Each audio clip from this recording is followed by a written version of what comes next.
ఈ రోజున ప్రధానంగా రాష్ట్రంలో జరుగుతున్నటువంటిది ఏంటంటే, ఇప్పుడున్న ప్రభుత్వం మద్యపాన నిషేధాన్ని చెప్పట్లేదు.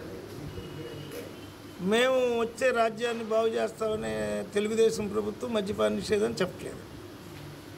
ఇంకెవరు ఆయనతో కలిసి వచ్చేవాళ్ళు కూడా ఎవరు మద్యపాన నిషేధాన్ని చెప్పట్లేదు. మరి బీహార్లో మద్యపాన నిషేధం వల్ల ఎందుకు వాళ్ళు 4 లక్షల కోట్ల రూపాయల దాకా బడ్జెట్ కిందకి వెళ్ళగలిగారు? వాళ్ళు 2,20,000 కోట్ల నుంచి 2,70,000 కోట్ల వరకు బడ్జెట్ వెళ్ళబోతున్నారు. ఈ 2,70,000 కోట్ల రూపాయల బడ్జెట్లో దగ్గర మేము మద్యం నుంచి 40,000 కోట్లు సంపాదిస్తూ ఉన్నారు. మరి బీహార్లో మద్యపాన నిషేధం ఉన్న దగ్గర ఎందుకు ఎక్కువ డబ్బు సంపాదిస్తున్నారంటే, అక్కడ మద్యానికి బదులుగా ప్రతి ఇంటికి 3 గేదెలు ఇచ్చి ఆ 3 గేదెలకి తోడు గ్రాస్ ఇచ్చారు, అంటే పొలాల్లో గడ్డి ఇచ్చారు. అప్పుడు వాళ్ళు పాలు కలకటాకి, బీహార్ నుంచి కలకటాకి పాలు వెళ్తున్నాయి, బీహార్ నుంచి అమెరికాకి అటు కూడా పాలు వెళ్ళే పరిస్థితి. అంటే ఇప్పుడు ఒక స్త్రీ శక్తి ఏంటి, ఆంధ్రదేశంలో స్త్రీ శక్తి ఏంటి? 3 రకాలుగా ఉంది స్త్రీ శక్తి. ఒకటి నాట్లు, కోతలు, కలుపులు వేయగలిగిన శక్తి ఉన్న వాళ్ళకు 2 ఎకరాలు ఇస్తే వాళ్ళు ఆ 2 ఎకరాల్లో నీకు 40 బస్తాల నుంచి 80 బస్తాల దాకా పండించి మొదటిసారి విత్తనాలు, ఎరువులు, విద్యుత్ ఇవ్వగలిగితే, మేము యూపీలో చేసినట్టుగా చేయగలిగితే, యూపీలో మాయావతి మేము కలిసి చేయగలిగితే అప్పుడు మీకేమొస్తుంది? ఇప్పుడున్న ధాన్యం కంటే 3 ధాన్యం వస్తుంది. అప్పుడు మీకు ఎకానమీ పెరుగుతుంది. 4 లక్షల కోట్ల రూపాయలకి ఆంధ్రప్రదేశ్ చీలేటప్పుడు మేము చెప్పాం. ఆంధ్రప్రదేశ్ చీలిన తర్వాత చెరు 4 లక్షల కోట్లకి మీరు వెళ్తారు, చీలిపండి అని చెప్పాం, పోరాడాం. ఇప్పుడు వాళ్ళు వెళ్ళిపోతున్నారు, 3 లక్షల కోట్లకి వెళ్ళిపోతున్నారు. 3 లక్షల కోట్లకి వెళ్తున్నారు, వీళ్ళేమో 2,20,000 కోట్ల దగ్గర ఉన్నారు. ఎందుకున్నారు? రాజశేఖర రెడ్డి గారు అబ్బాయి, ఆయన పేరు గుర్తురాడు, జగన్మోహన్ రెడ్డి, అతను నేను 15,000 ఇస్తానంటాం బాగానే ఉంది, 40 ఏళ్ళ నుంచి 65 ఏళ్ళ వాళ్ళకి 17,500 ఇస్తానంటాం, విద్యార్థి అన్నీ బాగానే ఉన్నాయి. అయితే అవన్నీ నువ్వు లేకుండా ఇస్తున్నావు, క్రియేట్ చేసి ఇస్తున్నావు. నీ చేతుల్లో ఏముంది? 80 లక్షల ఎకరాల భూమి ఉంది దగ్గర. 80 లక్షల ఎకరాల భూమి కానీ నువ్వు దళితుల స్త్రీలకు 2 ఎకరాలు ఇస్తే వాళ్ళే నీకు పన్ను కడతారు. 2 ఏళ్ల తర్వాత నీకు పన్ను కడతారు. నువ్వు నీ చేతుల్లో ఉన్న భూమిని ఇవ్వకుండా, నీ చేతుల్లో ఉన్న భూమి 2 ఎకరాలు ఇవ్వకుండా నేను 15,000 ఇస్తాను అంటే నువ్వు 15,000 ఎంతకాలం ఇస్తా? దాని బదులు భూమి ఇచ్చేయి, భూమి ఇచ్చి ఇరిగేషన్ డెవలప్ చేయి, నీళ్ళు దగ్గర ఇరిగేషన్ స్టైల్స్ తీసుకురా. ఇప్పుడు అనంతపురంలో తీసుకొచ్చినట్టు తీసుకురా. అలాగే అతనికి వ్యతిరేకంగా ప్రతిపక్షాలు ఎవరో చంద్రబాబు వాళ్ళు వస్తారు. ఇక చంద్రబాబు అంటే ఆయన క్రూక్, అంటే కపటుడు. ఆయన కాలంలో ఎప్పుడు 1 ఎకరం భూమి ఇచ్చినాడు కాదు. చంద్రబాబు ఏ కార్పొరేటర్లకి అయితే భూమి ఇచ్చాడో ఈయన అదే కార్పొరేటర్లకు భూమి ఇస్తాడు. అదే కార్పొరేటర్లకు ఇద్దరికి ఇచ్చేటప్పుడు వాళ్ళిద్దరూ రేపు ఎలక్షన్ ఫండ్ ఇస్తారు, ఇద్దరికి ఇస్తారు. ఇప్పుడు గెలిస్తే వాడు మాకు భూమి ఇవ్వండి అని ఇవ్వటమేగా. మాకు భూమి ఇవ్వండి అని ఎలక్షన్ ఫండ్ తీసుకొని జనాలకు మంచి గెలిచే బదులు మీకే భూమి ఇస్తామంటే మీకు వేస్తాం ఒకటి. జగనన్న కాలనీలు కాదు, జగనన్న భూములు కాలనీలు అని కాదు అన్నీ సరే. ఇళ్ల స్థలాలు అనేది ఫామ్ వస్తూ ఉంటారు. ఇప్పుడు భార్యాభర్తలు పెళ్లి చేసి ప్రతి 25 సంవత్సరాలకు ఒకసారి, ప్రతి 5 ఏళ్ళకి ఒకసారి కాపురాలు పెరుగుతుంటాయి. కాబట్టి మనం తప్పకుండా ఇళ్ల స్థలం ఇవ్వాల్సింది. కానీ ల్యాండ్ ఇవ్వకపోతే గ్రామం నిలవదు. ల్యాండ్ ఇవ్వకపోతే, వ్యవసాయం లేకపోతే, వ్యవసాయ కూలీగా ఆటోల్లో వెళ్ళిపోయి నాటు, కోత, కలుపు వేరే ఊరు వలస వెళ్ళిపోయి రాత్రులు వచ్చి ఆటోలు పడిపోయి, మరి నువ్వేమన్నా వ్యవసాయ కూలీలందరికీ బస్సులు వేసావా? కేరళలో బస్సులు తిరుగుతూ ఉంటాయి, వ్యవసాయ కూలీలు ఎక్కి దిగొచ్చు. మరి మోడీ గారు ఏమన్నా రైలు ఫ్రీ ఇచ్చాడా వ్యవసాయ కూలీకి? మరి రైళ్ళు ఎక్కుతుంటే రైళ్ళు దిచ్చేస్తున్నాయి.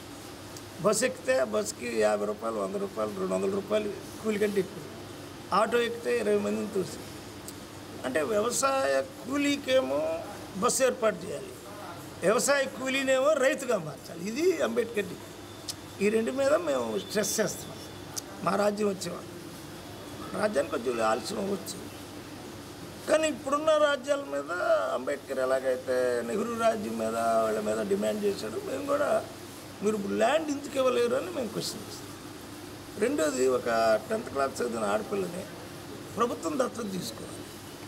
ఆ అమ్మాయిని BA చదివించాలి, MA చదివించాలి, PhD చదివించాలి, ఇతర దేశాలు పంపాలి, అన్నీ చేయాలి. నువ్వు పెళ్లి చేసుకొని నేను డబ్బులు ఇస్తాను, ఆ ₹1,00,000 కోసం పెళ్లి చేసేస్తున్నాను, ఆ కాపురాలు పోతుంది. అందుకు ప్రభుత్వానికి దిశానిర్దేశం అంటే ప్రపంచం మొత్తంలో ఏ పని చేసేవాడికి నేను అది ఇస్తానంటాను. ఒక డబ్బు ఉన్నవాడికి ఫ్యాక్టరీ ఇస్తానంట. నీకు 10 లక్షలు ఉంటే నేను 10 లక్షలు ఇచ్చి ఫ్యాక్టరీ ఇస్తాను. మరి 30 ఏళ్ళు నాటేసినాక ఒక ఎకరం భూమి వాళ్ళకి బియ్యదా చదివినోడికి నేను ఉద్యోగమో ఉపాధి ఇస్తాను. మరి 20 ఏళ్ళు నాటేసినానికి నువ్వు ఎకరం భూమి ఇవ్వాలి అంటే ల్యాండ్ సంగతి ఎవరు ఎత్తట.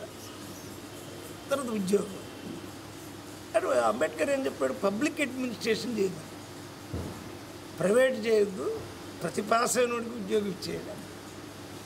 మేము కారం చేయడంలో 10th పాస్ అయిన వాళ్ళకల్లా ఉద్యోగాలు ఇప్పి 10th తప్పినోడు కూడా ఇప్పి ఒక 200 ఉద్యోగాలు 100 ఉద్యోగాలు ఇచ్చింది. చుండూరులో 100, పెప్పర్లో అట్లా ఇప్పించాడు.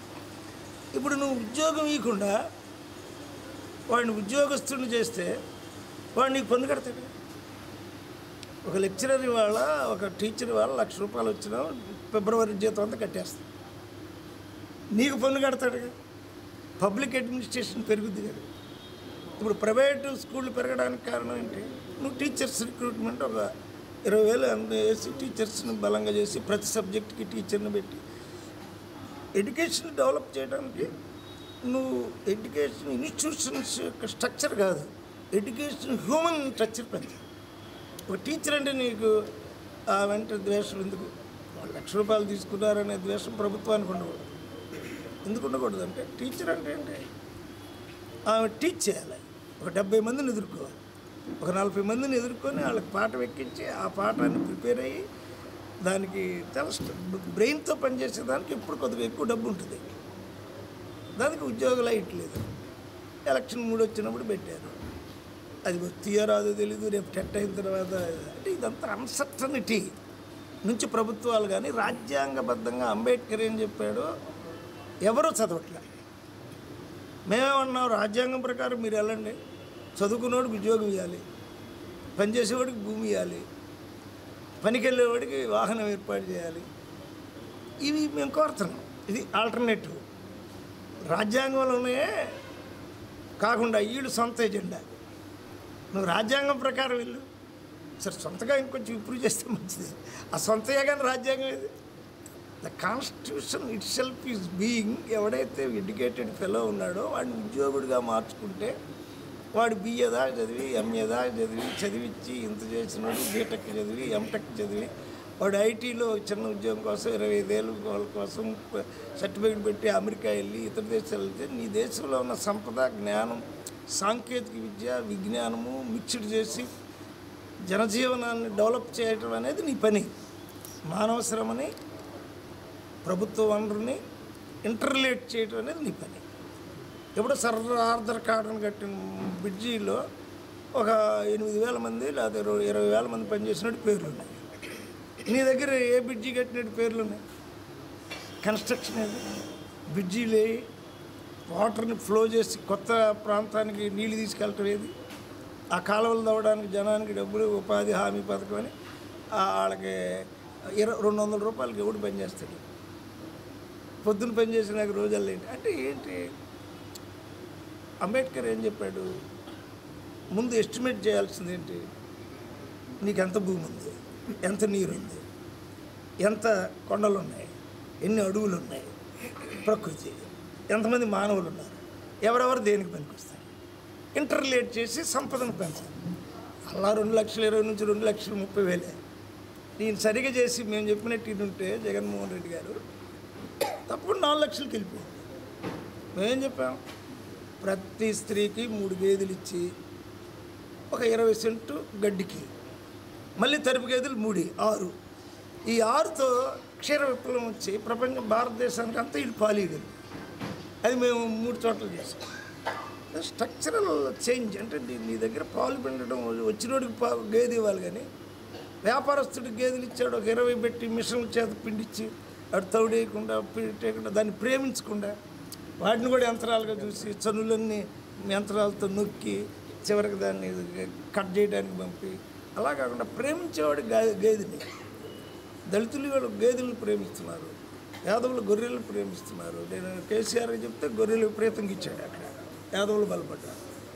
గౌడులు బెస్తలకు సముద్రం రాసి ఈ ఏరియాని ఇదని చెప్పు ఎవడో తీసుకెళ్ళి వాడిని అక్కడ పెట్టి వాడిని కూలీగా మార్చేసి మానవ వనరుల్ని ఎవరు ఆ వనరుల మీద ఆధిపత్యం వహిస్తున్నారో వారికి అధికారం ఇచ్చేయాలి, కానీ కార్పొరేట్స్ కాదు. అదే ఆల్టర్నేటివ్ అంబేద్కర్.